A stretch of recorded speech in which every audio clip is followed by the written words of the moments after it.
India में IPO का बोलबाला है। रिसेंटली कई सारी कंपनीज ने अपने आईपीओ लॉन्च करे।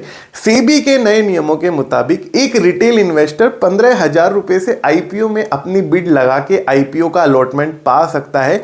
जब हमें आईपीओ का अलॉटमेंट हो जाता है तो या तो हम आईपीओ के लिस्टिंग डे पर गेन को रियलाइज करते हुए प्रॉफिट बुक कर लेते हैं, और अगर हमारा लॉस होता है तो कई लोग सेल कर देते हैं हम में से, और कई लोग होल्ड करते हैं लॉन्गर पीरियड ऑफ टाइम के लिए, और कुछ को लॉस भी हो जाता है।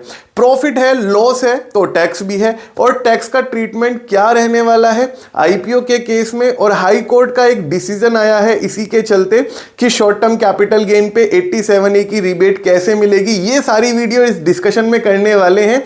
और आप लोग अगर नए हैं तो चैनल को सब्सक्राइब कर देना और वीडियो को लाइक करना बिल्कुल मत भूलना। Hey guys, this is Arjun Mittal here, founder and CEO tax advisory.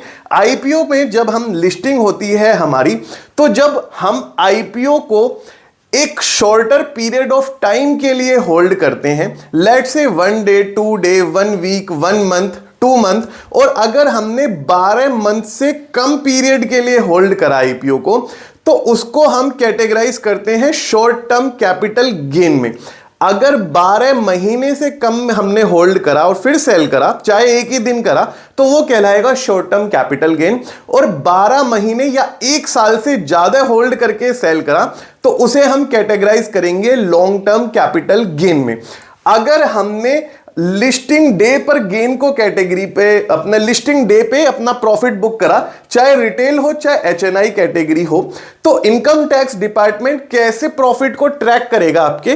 कई लोग सोचते हैं कि आईपीओ में प्रॉफिट बुक हो जाए और इनकम टैक्स को टैक्स भी देना ना पड़े, ऐसा बिल्कुल भी नहीं है। Reason being income tax department track कर रहा है सारी चीजें आपकी, और आपको अपनी आईटीआर में अपना कैपिटल गेन शो करना ही पड़ेगा।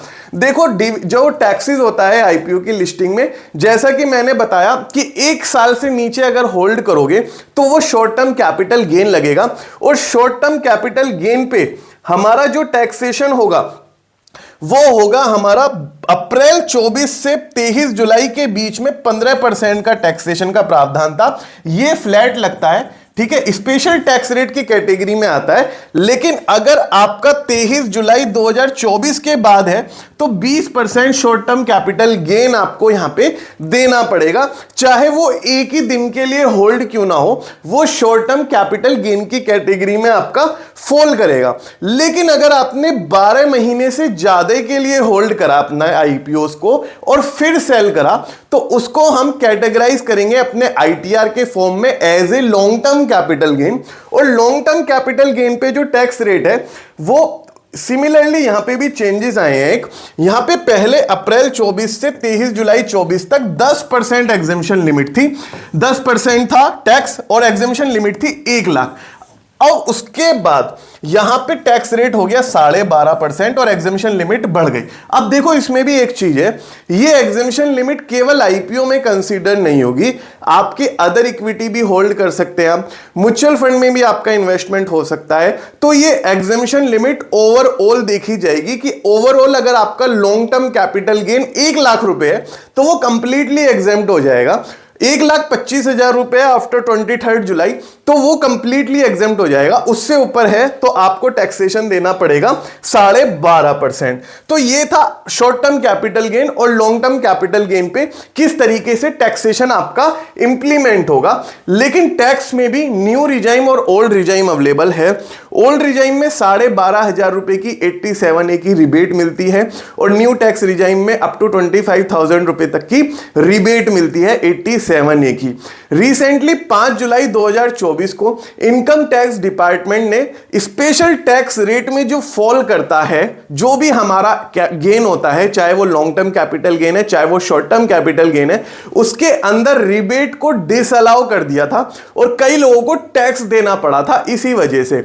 लेकिन ऑनरेबल हाई कोर्ट के आदेश के बाद अब income tax department rebate allow कर रहा है और अपने सिस्टम को और आईटीआर के फॉर्म को अपडेट कर रहा है ताकि रिबेट अवेलेबल हो जाए।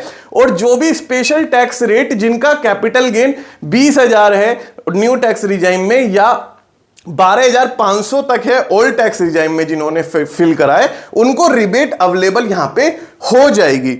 अब बात आती है कि सर प्रॉफिट पे तो हमने टैक्स दे दिया, लेकिन अगर हमें लॉस हो गया तो लॉस के केस में लॉन्ग टर्म कैपिटल लॉस या शॉर्ट टर्म कैपिटल लॉस दो ही चीजें होंगी। या तो आप सेल करोगे 12 महीने के बाद या आप सेल करोगे 12 महीने से पहले।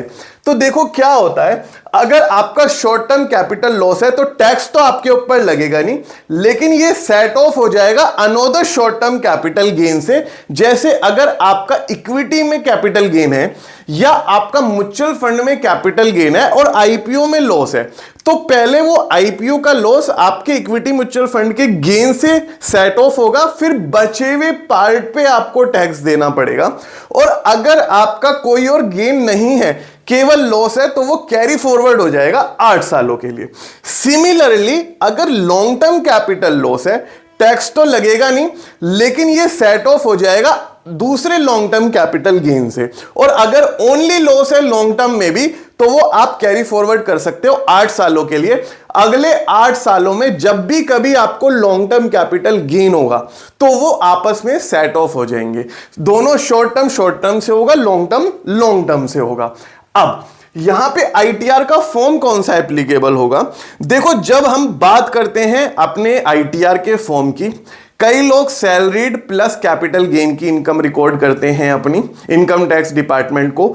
जैसे कि मैं सैलरीड भी हूं, मेरा इक्विटी में भी इन्वेस्टमेंट है, म्यूचुअल फंड में भी एसआईपी देता हूं, और मेरी अदर इनकम भी है जैसे डिविडेंड इनकम वगैरह, interest on saving bank account, ये सब इनकम है। एफडी मैंने करा रखी है, उसका इंटरेस्ट आता है। तो यहां पे मैं फॉर्म चूज करूंगा अपना आईटीआर 2। लेकिन अगर मैं इन सब सैलरीड के साथ साथ इक्विटी म्यूचुअल फंड के साथ साथ मैं एफ&ओ में भी ट्रेडिंग करता हूं, या मैं कोई सेल्फ एम्प्लॉयड हूं, मैंने जीएसटी नंबर लिया हुआ है, तो मैं अपनी आईटीआर रिपोर्ट करूंगा आईटीआर 3 के फॉर्म में। आईटीआर 3 बिजनेस एक्टिविटी वाला फॉर्म होता है, जिसके अंदर हमें salary, house property, capital gain, business activity, एफ&ओ को बिजनेस एक्टिविटी में ही कंसीडर किया जाता है। और एफ&ओ की इनकम पे टैक्सेशन का ट्रीटमेंट मैं डिटेल में बता चुका हूं, लिंक आपको आई बटन में मिल जाएगा।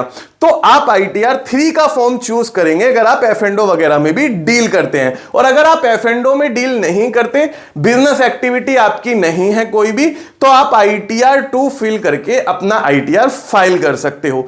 टैक्स एडवाइजरी एक लीगल कंसल्टेंसी फर्म है जो असिस्ट करती है आपको आईटीआर फिल करने में, टैक्स कंसल्टेंसी में, इन्वेस्टमेंट रिलेटेड कंसल्टेंसी में, और अदर स्टार्टअप इंक्यूबेटेड सर्विसेज को अवेल कराने में। अगर आपको हमसे कनेक्ट करना हो तो लिंक आपको डिस्क्रिप्शन बॉक्स में मिल जाएगा, नंबर्स यहां पे गिवन है, ईमेल आईडी गिवन है, आप हमसे कनेक्ट कर सकते हैं। आई होप आईपीओ से रिलेटेड आपकी सारी क्वेरीज यहां पे क्लियर हो गई हो। अगर कोई डाउट अब भी आपका बचता है तो आप कमेंट सेक्शन में अपना डाउट पूछ सकते हैं, हम आपका डाउट वहीं सॉल्व कर देंगे। Thank you so much guys, बने रहने के लिए थैंक यू सो मच।